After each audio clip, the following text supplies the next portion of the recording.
So உங்கள் காரில் வந்துட்டு ஸ்நாக்ஸ் எவ்வளோ வச்சுருப்பீங்க? சும்மா ஒரு 2-3 பாக்கெட் பிஸ்கெட் பாக்கெட் இதில் வச்சுருப்பீங்களா? இன்றைக்கி என் காரில் எவ்வளோ ஸ்நாக்ஸ் மட்டும் இருக்குன்னு பாருங்கள். இதெல்லாம் வந்து ட்ரிப்பு போகிற போது சாப்பிட்றதுக்குன்னு சொல்லி வாங்கியிருக்காங்க பாருங்கள். ஸோ இது வந்து பெட்டு உங்களுக்கு எல்லாமே தெரியும்ல. அப்படியே ஓப்பன் பண்ணுறேன். ஸோ 1 2 3 மளிகை கடையே. ஸோ இதில் என்ன இருக்குன்னு வந்து பார்த்தீங்கன்னா, எங்கள் டீமில் எல்லாத்துக்கும் ஃபோன் பண்ணி கேட்டேன். எல்லா ஃப்ளேவர்லேயும் லேஸ் கேட்டாங்க. லேஸ் வாங்கியிருக்கு. அதுக்கப்புறம் வந்து மில்க் ஷேக்ஸு, வாட்டர் பாட்டிலு, அப்புறம் வேறு என்ன சாக்லேட் பாக்கெட்டு, பன்னு, இது Cavin's milk shake, Dairy Milk கேட்டான் ஒருத்தன். முக்கியமாக ஒருத்தன் எனக்கு டைரி மில்க்கு வேணும் அப்படின்னு கேட்டான்.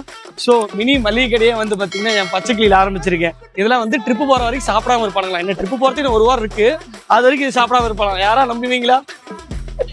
ஸோ இவ்வளோ வந்து பார்த்தீங்கன்னா பர்ச்சேஸ் பண்ணியிருக்கோம். ஸோ ரொம்ப கேவலமாக தான் இருக்குது, அசிங்கமாக இல்லை, அந்த மாதிரி தான் இருக்குது. ஸோ இவ்வளோ வந்து பார்த்தீங்கன்னா வண்டிக்குள்ள வச்சிருக்கோம். உங்க கார்ல இந்த மாதிரி ஏதாவது இருந்தது அப்படின்னு சொல்லி கமெண்ட் பண்ணுங்க. இங்க பாருங்க, என்னங்க காருக்குள்ள ஒரு மினி மளிகை கடையே இருக்கு. இவ்ளோ ஸ்நாக்ஸ் ஆனு இத பார்க்கும் போதே ஆச்சரியமா இருக்கு. மினி மளிகை கடையே. சார் நீங்க உண்மையிலேயே சூப்பர் ஃப்ரெண்டு சார். தன்னோட ஃப்ரெண்ட்ஸுக்காக எவ்வளோ ஸ்நாக்ஸ் வாங்கியிருக்காரு பாருங்க. ஒரு சின்ன கடையே ஓபன் பண்ணிடலாம்னு நினைக்கிறேன். அந்த அளவுக்கு பாத்தீங்கன்னா வாரி குவிச்சிருக்காரு. ட்ரிப்பு போகணும் அப்படின்னு சொன்னாலே முதல் விஷயம் எந்த ஊருக்கு போறோம் அப்படின்றத ஃபிக்ஸ் பண்ணுவாங்க.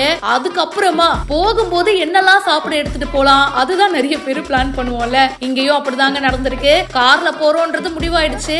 போற வழியில சும்மா போனா எப்படிப்பா, ஏதாவது பொறிச்சுக்கிட்டே போனா தானே நல்லா இருக்கும். அதனால போறதுக்கு முன்னாடியே ஸ்நாக்ஸ் பர்ச்சேசிங்லாம் முடிச்சிட்டாங்க. ஆனா பாருங்க எவ்வளோ வாங்கியிருக்காங்கன்னு. என்ன சிப்ஸ்ப்பா வாங்கணும்னு கால் பண்ணி கேட்டா எல்லா ஃபிளேவர்லயும் ஒவ்வொரு சிப்ஸை தூக்குங்க அப்படின்னு சொல்லிட்டாங்க போல. அவ்வளோ சிப்ஸ், சாக்லேட், மில்க் ஷேக், பன்னு நிறைய வாங்கி குவிச்சிருக்காரு. அந்த கார்ல உட்கார்ற சீட்டுக்கு கீழே வந்து ஸ்டோரேஜ் ஸ்பேஸ் இருக்குங்க. அதுலதான் ஒட்டுமொத்த ஸ்நாக்ஸையும் கொட்டி இருக்காங்க.